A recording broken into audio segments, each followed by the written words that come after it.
There is nothing.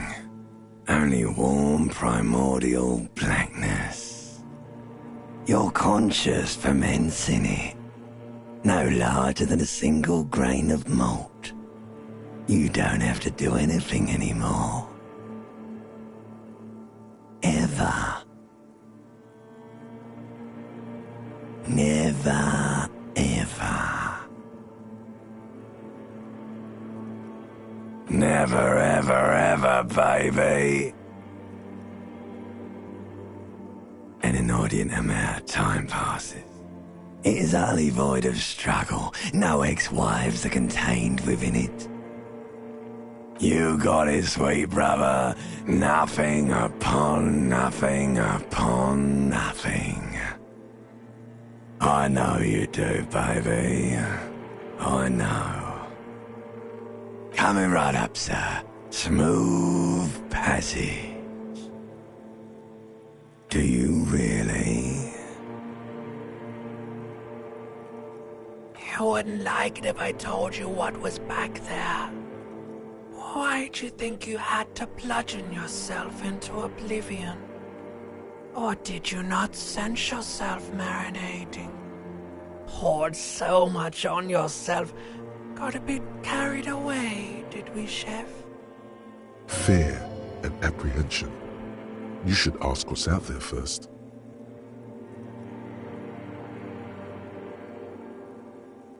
Somewhere in the sore, bloated man-meat around you.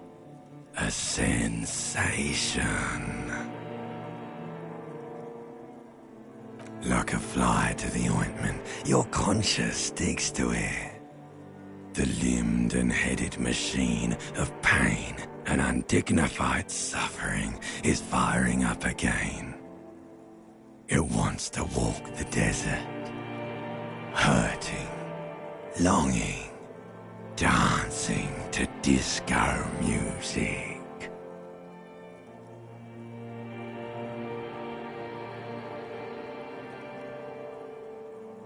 The stench of liquor rises from your mouth, and with it, an ungodly headache.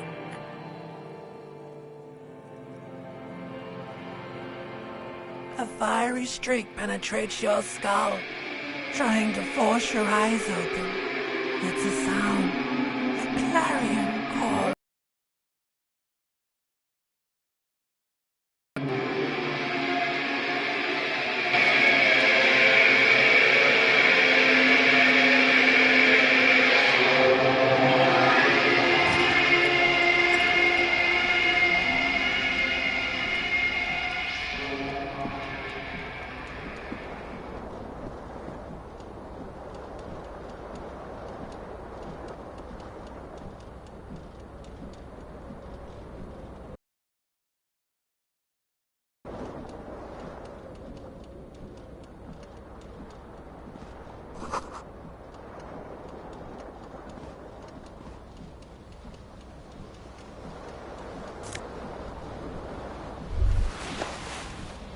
You hear a jingle.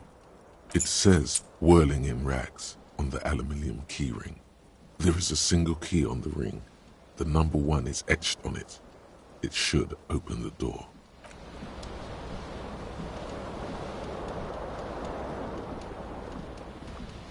The window stands broken in its frame.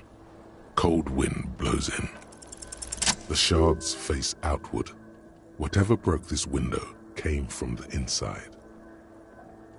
A fine web of scarring covers the back of your right hand, but none of it is recent. More likely a projectile than a held object. There are no fragments on the floor from pulling a tool back in after impact. It is too large for a bullet, yet too small for a piece of furniture. You're looking for something heavy and larger than your fist. Like the green shoe that's on the hat rack in the corner, which, coincidentally, is missing its friend.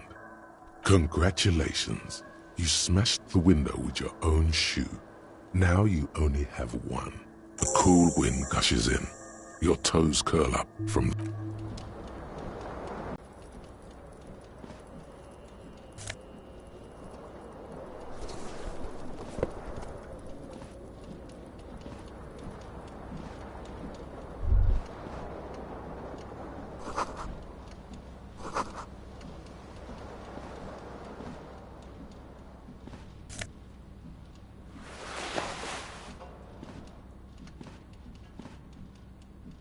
A mirror hangs above a bent and broken sink. In a fierce discharge of masculine energy, someone has ripped half the faucet off. Hot water sprays from the base and steam covers the mirror. You cannot see yourself, just the outline of a man. Suddenly, you realize you have no memory of the face that awaits you there, underneath the soft vapor. As you slowly reach your hand towards the surface of the mirror,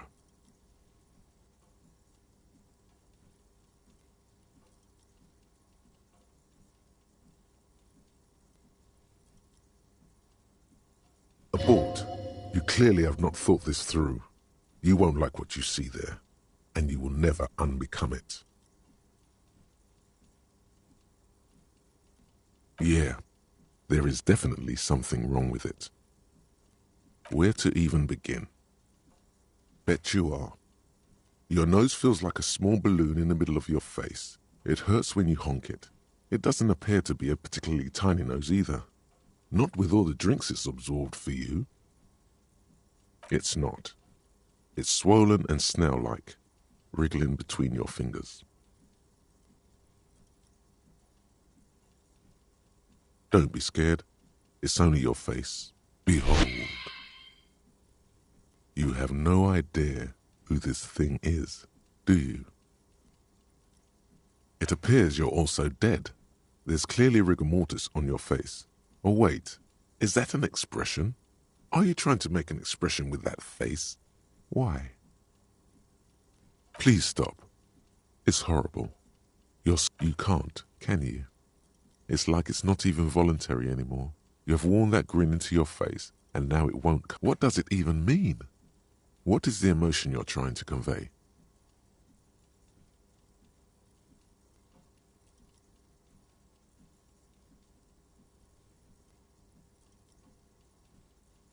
Please promise yourself you are not going to try it on any of the ladies, whatever happens.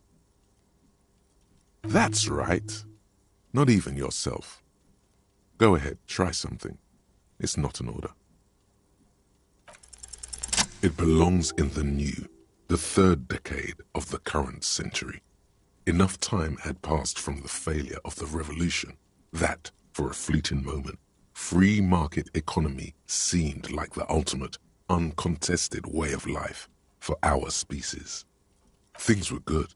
It was smooth sailing. People made gold and champagne-tinted interiors and facades to suit the times, calling this the new style. But more importantly, disco happened. For Revachol, your city, that meant only one thing. Guillaume le Million.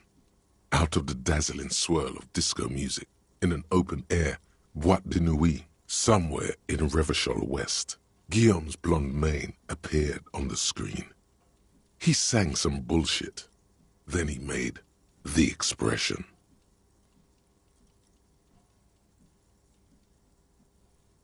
The click is used to spur on a horse. It also features heavily in Guillaume le Million's regional mega hit, Don't Worry, Your Pretty Little Head.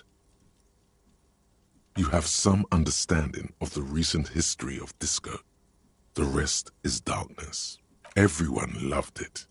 Maybe you thought some of the stardust would rub off on you. Maybe it did. Either way, it's all gone now. Only the grimace remains. Some 20-odd years. There is a vast ocean of time between right now and the expression. Looking good on you, or anyone. Humanity has run aground in that time. It's a different world now. The expression is a relic. It doesn't have to be. You can swoon over Guillaume and his champagne-corked smile whenever you want to.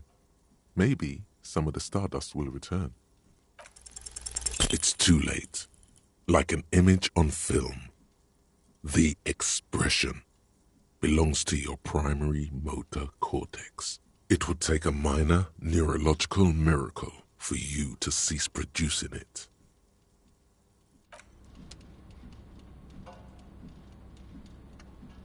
A mirror hangs on the bathroom wall.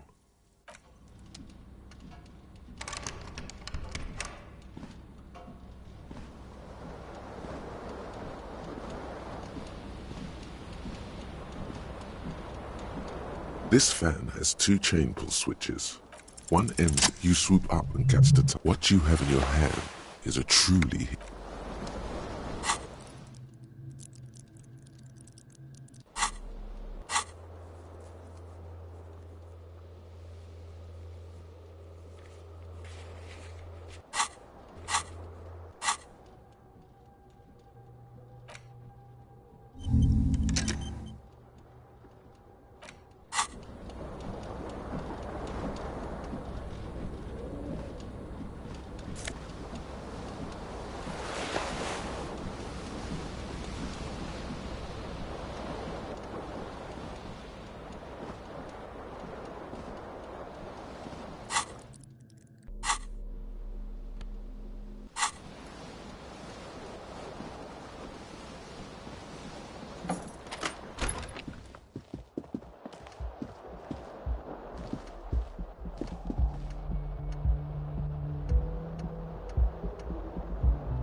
There they both are, two identical shoes, both copiously green and indiscriminately snakeskin, reunited on your feet, like two baby crocodiles. Good, they're balanced, comfy, feels like the only good thing about you right now.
Hello, officer.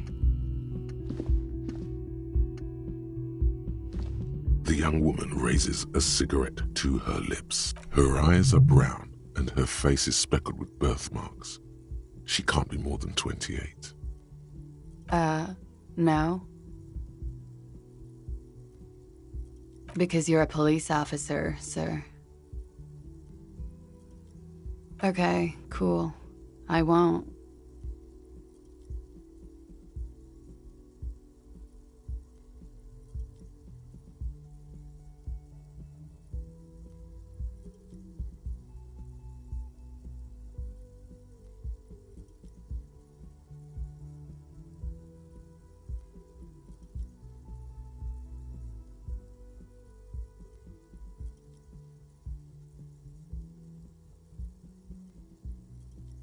Okay. Sir, you've been here for 3 days. On official police business, as you put it.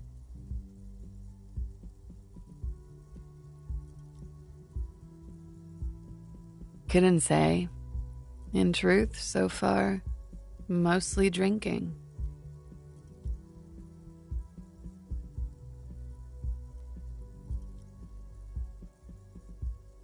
Could it be because of the drinking?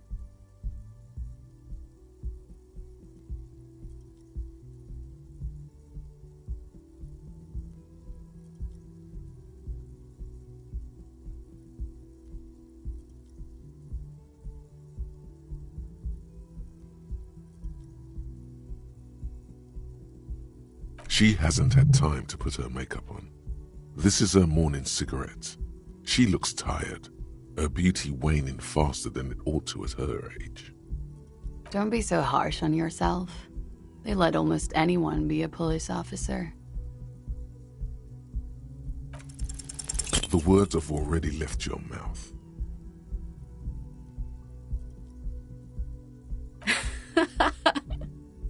What was that? That's not even how words are used. What did you say?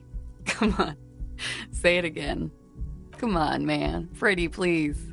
One more time. Goddamn right you did. You crazy asshole, you. What kind of cop are you?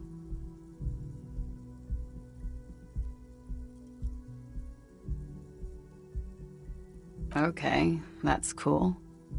Or if I can just maybe ask you to elaborate on that superstardom a tiny bit. Or maybe you are Guillaume le Million. He'd be about your age now. Think about it. One thing, though.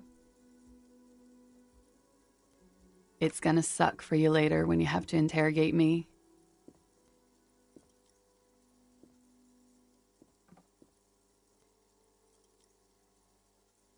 And for the record, no, I didn't do it.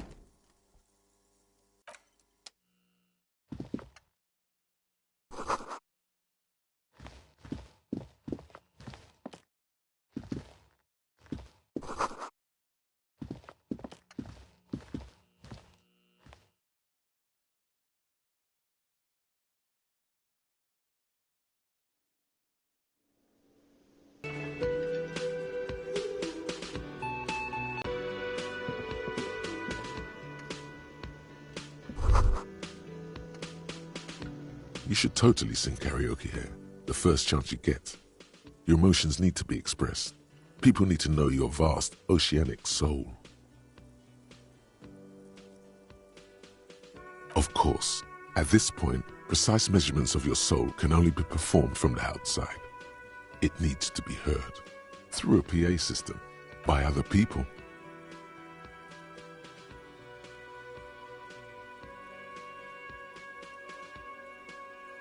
Who is mistakenly identified as a cop for his prominent jawline? Yes, sounds likely. You should probably go on stage and pose for a moment when you're done with this. See if it works.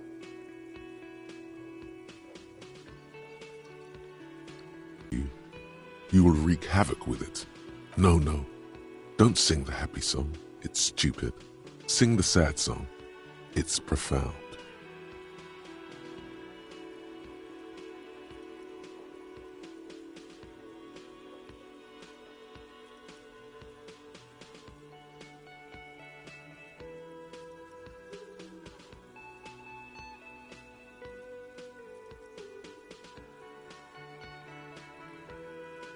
You have to find something tragic to sing first, though.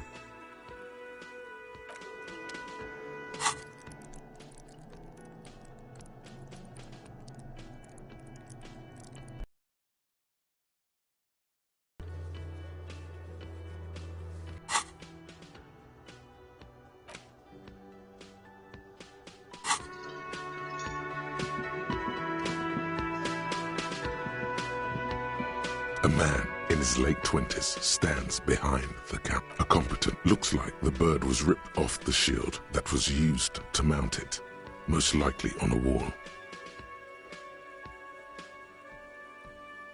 A small engraved steel tag says, "The Great Skua, Ste Koarius Skua."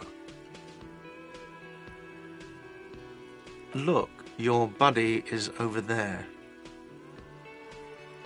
Why don't you go and talk to him, okay?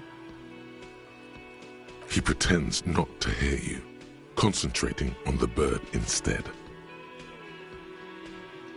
No, I'm not the bartender. He's very animated all of a sudden. This seems like I have 3 cafeterias to manage. 3. Sylvie tends the bar here, not me. I'm only standing in. She just,